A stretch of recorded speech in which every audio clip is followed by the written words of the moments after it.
আমি বিশেষ করে অনুরোধ করব স্বামী স্ত্রী যারা আছেন, আল্লাহর ওয়াস্তে আপনারা দুইজনের ভিতরে তৃতীয় পক্ষকে কখনো সুযোগ দিবেন না, সে যেই হোক না কেন। কারণ আজকের তৃতীয় পক্ষ ভালো, কালকে যদি মন্দ হয়ে যায়। অনেকে আছে অন্যের সুখ দেখতে পারে না, আমরা এই কথাটা প্রায় সময় বলি। দেখবেন যে ভালো সে যে আপনাকে এমন এমন কথা বলবে, আপনাদের স্বামী স্ত্রীর ভিতরে ঝগড়া লাগাই দিবে। তো সেজন্য একটা কথা বলি, স্বামীও মানুষ, স্ত্রীও মানুষ। স্বামীরও ভুল হবে, স্ত্রীরও ভুল হবে। সবার সবসময় সবসময় একরকম থাকে না, মেন্টালিটি থাকে না, মন একরকম থাকে না। তো স্বামী ভুল করলে স্ত্রী গোপন করবে, স্ত্রী ভুল করলে স্বামী গোপন করবে। তাদের বন্ধুত্বটা সবার সামনে প্রকাশ করবে। বলেন সুবহানাল্লাহ। বাঁচবেন 2 দিন, সম্মান নিয়ে বাঁচেন, ভালোবাসা নিয়ে বাঁচেন। আর কি, আপনি মরে গেলে যেন এলাকার মানুষ বলে, আহা মানুষটা অনেক ভালো ছিল, আপনার জীবন সার্থক হয়ে। এবার একটা হাদিস শরীফ মনে পড়ছে, একটু বলবো, শুনবেন?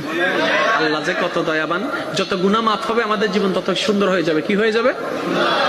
যারা বিয়ে নেওয়া করেই তারা আল্লাহ পবিত্রতা, জীবন রাহিয়ে পবিত্রতা